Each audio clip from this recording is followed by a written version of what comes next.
Selamat datang di Pojok Santai. Sebelum Anda mendengarkan audiobook ini, kami menginformasikan bahwa channel ini adalah review audio dari buku yang ada di Indonesia. Untuk membaca keseluruhan buku ini, kami menyarankan membeli buku aslinya di toko buku kesayangan Anda, baik offline maupun online. Keberadaan channel ini dimaksudkan untuk membantu Anda mendapatkan pengetahuan dari buku-buku kesayangan Anda. Jangan lupa untuk subscribe, like, dan komen. Selamat datang di Pojok Santai, channel khusus yang membahas komik dan novel dengan cara asyik. Akhirnya, pertarungan tak terhindarkan lagi antara Kiammo Charili melawan Kisan Ngo Hohan atau 5 pendekar dari Gunung Ayam. Siapakah yang akan menang? Yuk, langsung saja disimak video berikut ini.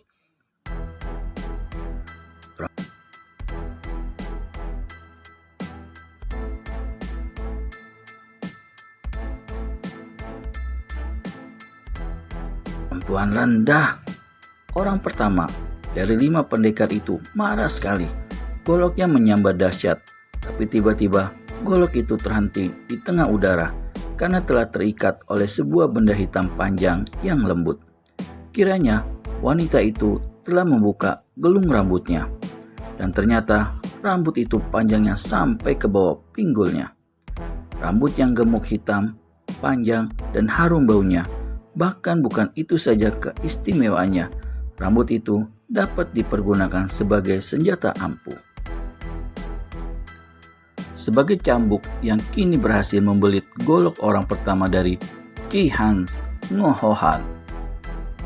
Sebelum orang ini sempat menarik goloknya, tangan kiri Kiammo Charili bergerak menghantam tengkuk orang itu dengan tangan miring. Krak! Laki-laki itu mengeluh dan roboh tak dapat bangkit kembali karena dia telah terkena totokan istimewa yang membuat tubuhnya lumpuh. Sungguh pun dia masih dapat melihat dan mendengar. 4 orang lainnya terkejut dan marah sekali. Mereka memutar golok lebih gencar lagi. Bahkan kini tangan kiri mereka membantu dengan serangan totokan Samchi Tiam Hoat yang ampuh. Namun orang yang mereka keroyok itu tertawa-tawa mempermainkan mereka. Setiap serangan golok dapat dihalau dengan mudah oleh payung yang diputar-putar, sedangkan ujung rambut yang panjang itu mengeluarkan suara ledakan-ledakan kecil yang menyambar-nyambar di atas kepala mereka. Tidak menyerang, hanya mendatangkan kepanikan saja, karena memang dipergunakan untuk mempermainkan mereka. Mampuslah. Orang kedua yang menyerang dengan golok, ketika goloknya ditangkis, cepat dia memasuki lowongan dan berhasil mengirim totokan. Karena tempat terbuka yang dapat dimasuki jari tangannya di antara putaran payung itu hanya di bagian dada, maka dia menotok dada kiri wanita itu. Dalam keadaan seperti itu, menghadapi lawan yang amat tangguh, pendekar ini sudah tidak mau lagi mempergunakan sopan santun yang tentu tidak akan dilanggarnya kalau keadaan tidak mendesak seperti itu. Cus! 3 buah jari tangan itu tepat mengenai buah dada kiri yang besar, tapi dia hanya merasakan sesuatu yang lunak hangat. Sedangkan wanita itu sama sekali tidak terpengaruh, bahkan mengeling dan berkata, "Ih, kau bersemangat benar. Tampan. Belum apa-apa sudah main colek dada. Hihihihi." Tentu saja pendekar ini menjadi merah sekali mukanya. Dia merasa malu, akan tetapi juga penasaran. Ilmu totok yang dimilikinya sudah terkenal dan belum pernah gagal. Tadi jelas dia telah menotok jalan darah yang amat berbahaya di dada wanita itu. Mengapa wanita itu sama sekali tidak merasakan apa-apa, bahkan menyindirnya dan dianggap dia mencolek dada? Dengan marah, dia menerjang lagi bersama 3 orang sutenya. Sudah cukup, rebahlah.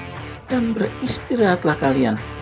Tiba-tiba payung itu tertutup kembali, berubah menjadi pedang yang aneh, dan segulung sinar hitam menyambar-nyambar mendesak 4 orang itu.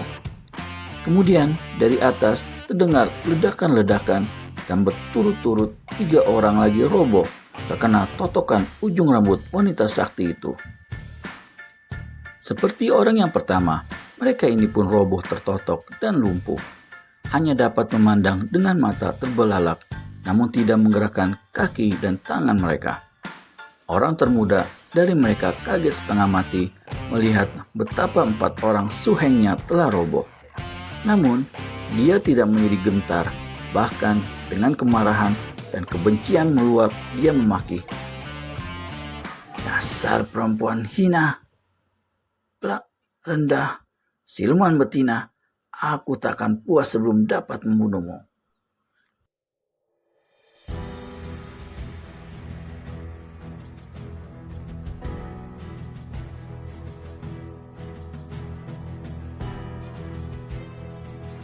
"Ai, kau penuh semangat, akan tetapi mulutmu penuh makian. Menyebalkan hatiku." Golok itu tertangkis oleh payung sedemikian kerasnya, sehingga terpental, dan sebelum laki-laki itu dapat mengelak, sinar hitam menyambar dan ujung rambut telah membelit lehernya. Pria itu berusaha sekuat tenaga untuk melepaskan libatan rambut dari lehernya dengan kedua tangan. Akan tetapi, begitu wanita itu menggerakkan kepalanya, rambutnya terpecah menjadi banyak kumpalan, dan tahu-tahu kedua pergelangan lengan orang itu pun yang sudah terbelit rambut yang seolah-olah hidup, seperti ular-ular hitam yang kuat. "Nah, kesinilah tampan, mendekatlah, kekasih, kau perlu dihajar agar tidak suka memaki orang." Laki-laki itu sudah membuka mulut hendak memaki lagi, akan tetapi libatan rambut pada lehernya makin erat, sehingga dia tidak dapat bernapas. Kemudian rambut itu menariknya mendekat kepada wanita yang tersenyum-senyum itu. Kini laki-laki itu sudah berada dekat sekali, bahkan dada dan perutnya telah menempel pada dada yang membusung dan perut yang mengempis dari wanita itu. Tercium olehnya bau wangi yang aneh dan memabokkan. Akan tetapi, karena lehernya terbelit kuat dan napasnya tak lancar, maka dia terpaksa menjulurkan lidahnya keluar. "Ai, kau perlu diberi sedikit hajaran ya tampan." 4 orang pendekar yang tertotok melihat dengan mata terbelalak penuh kengerian betapa wanita itu kini mendekatkan muka sute mereka yang termuda.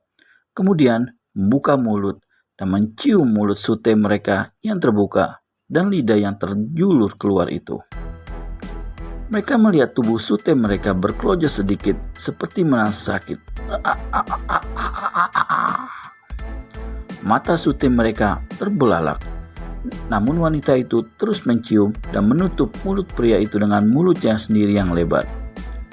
Tak dapat terlihat oleh 4 orang pendekar itu betapa wanita itu yang kejam dan keji seperti iblis telah menggunakan giginya untuk menggigit sampai terluka lidah sute mereka yang terjulur keluar.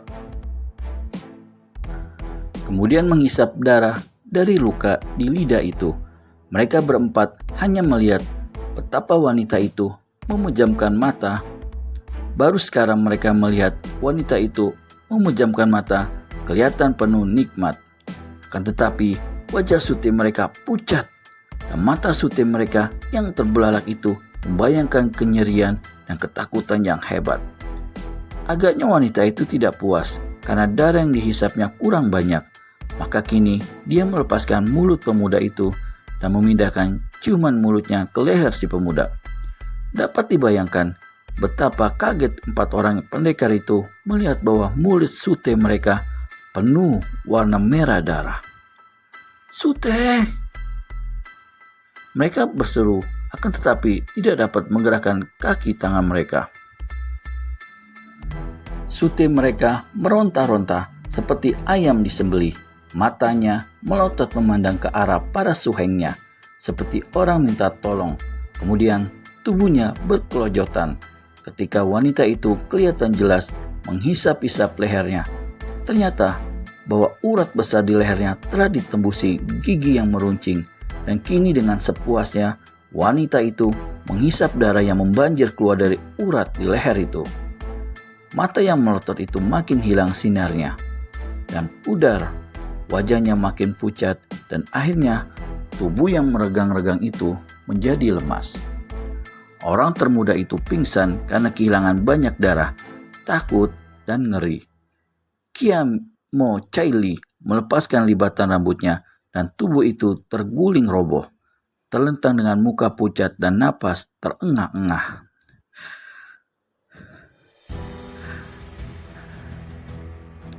Sute! Kembali mereka mengeluh, dan dengan penuh kengerian mereka melihat betapa wanita itu menggunakan lidahnya yang kecil, merah, dan meruncing itu untuk menjilati darah yang masih belepotan di bibirnya menjadi makin merah.